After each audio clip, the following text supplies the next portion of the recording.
Hi, everyone. Welcome to week 5 of Groups and Teams. It is a very chilly day here in Morgantown. We actually had snow on the ground yesterday. It did not last, but it was enough to, make traffic a little slow and make things very cold. And it certainly feels like we are on the downward slide to winter. Um, this is the point of the semester where it is typical to have lots of things to look forward to in terms of holidays and end of semester, but also to start feeling a bit burnt out and maybe a little, run down. I know in the Fulmer house this week, we've been hit with strep throat and some ear infections. So it's also that time where people get sick and just feel a little, under the weather. So I hope that you all are able to take care of yourselves and find some time to rest and recharge and know that we have a break coming with Thanksgiving. So we're really close to some crucial checkpoint areas that give you a chance to rest. This week we are going to be talking about group conflict. And I actually think this is a topic a lot of you have interest in and you've expressed interest in throughout the semester. And how do we navigate some of these challenging conversations? How do we navigate differences in approaches to doing work? And I hope that the readings this week provide you some clarity. And what I hope truly that you'll take away is that conflict itself is not necessarily a bad thing. So we hear conflict and we think that we have to eliminate all conflict, but that's not true. Sometimes conflict can actually help us uncover new ideas, uncover new ways of doing work. It can help us get to better solutions if we've structured conflict in a way that is collaborative and not in a way that is combative. So there are a lot of readings this week, and as I've mentioned in the past, it is okay to skim some of these. I do not expect you to read every single word of every journal article, but there are so many good ones. I really had a hard time narrowing down what topics I wanted you all to cover because conflict has been studied for a long time and it sort of spans far and wide in terms of the discipline. One article that I'm actually really excited to introduce to you all is about AI and the use of AI team members and how that might impact conflict. And this is certainly a reality that we might have to contend with here shortly, as we don't just have human counterparts, but soon we might have some AI counterparts. And what does that look like for getting things done and for minimizing conflict and viewing other people's performance? There's also a textbook chapter. You'll see that I potentially illegally pirated a whole textbook for you all, but you only need to read chapter 18 of that first document, and this is all about intergroup conflict. And so I would start with this article. I think it provides a very good overview of the forms of conflict. So you'll learn about task conflict, which is all about differences in how we do the work, differences in framing the problem, differences in carrying out the processes. And then there's relationship conflict, which is not so much about the work itself, but these could be, personality clashes, differences in value systems, just these interpersonal disagreements that we might have with other people.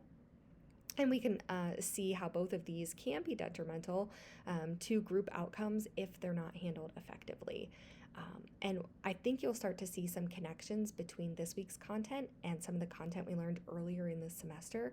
For instance, there's some discussion on how to set up teams that are collaborative in nature and might be able to collaborate instead of just, butt heads and have conflict all the time. And some of that involves staffing your team or filling your team with people who are collaboration oriented. So people who have a collaborative mindset can be useful in navigating conflict when they arise.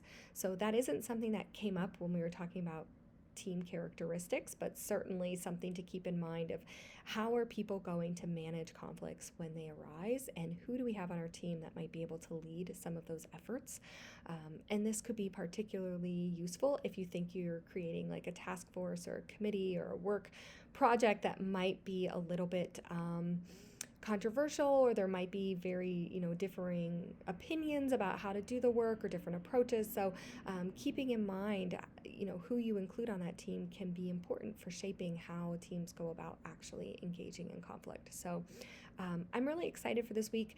The discussion post is a little more personal than it has been in the past few sessions. So you've done a lot of work kind of academically talking about how to apply some of these findings to best practices and finding some of your own articles and describing them and designing your own studies. So this week we're going to pull back a little bit on the academic approach and do a little bit more of a personal approach to evaluating how you've experienced conflict.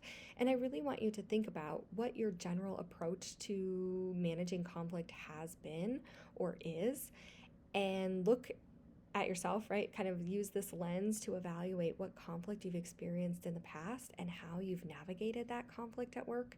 And then adopting some of the best practices and insights from the readings this week. What could you have done differently? And what can you do differently going forward? So, this is really a time to be introspective and to ask some tough questions of, are you somebody that just avoids conflict at all cost? Are you somebody that confronts it head on, but maybe doesn't really pay attention to some of the more, emotional nuances of other people? And what are the consequences of either of those types of approaches? So a little bit of time to be introspective, to evaluate how you tend to do things, and then to use the readings to push yourself. How can you continue to develop? Because this class is not just about reading and writing. It's not just about working toward milestones and dissertations. It's really about developing yourself as an academic and as a leader, and being able to take what you're learning and not just describe it to other people, but to actually embody it in your own leadership practices and in your own managerial practices. So it's not just about being able to regurgitate information in a presentation, and that's very helpful, but can you actually put it into practice and use it yourself to become a more effective leader in your own work groups and in your own academic teams? So that's our charge for this week. I cannot wait to see what you come up with. I'm very excited to read through your insights. I love the effort you all are putting in. Some of you are just crushing it on the discussion posts in your comments to your classmates. I can tell that you're really meaningfully engaging in what they're saying and that you're taking time to reflect on their ideas. The comments you gave in terms of the designed studies that other people put forward were really awesome. I was really inspired by the level of detail some of you took to ask tough questions and to give recommendations and to cheer each other on for really cool ideas. So wonderful work. I appreciate your efforts. And we just are in the downward slide, only a few weeks left. So continue to power through and know that I'm here if you need anything to support you, and I believe in you. And I'm looking forward to seeing what you put together this week. So have a great week ahead. Stay warm, be safe, and we'll talk soon. Bye.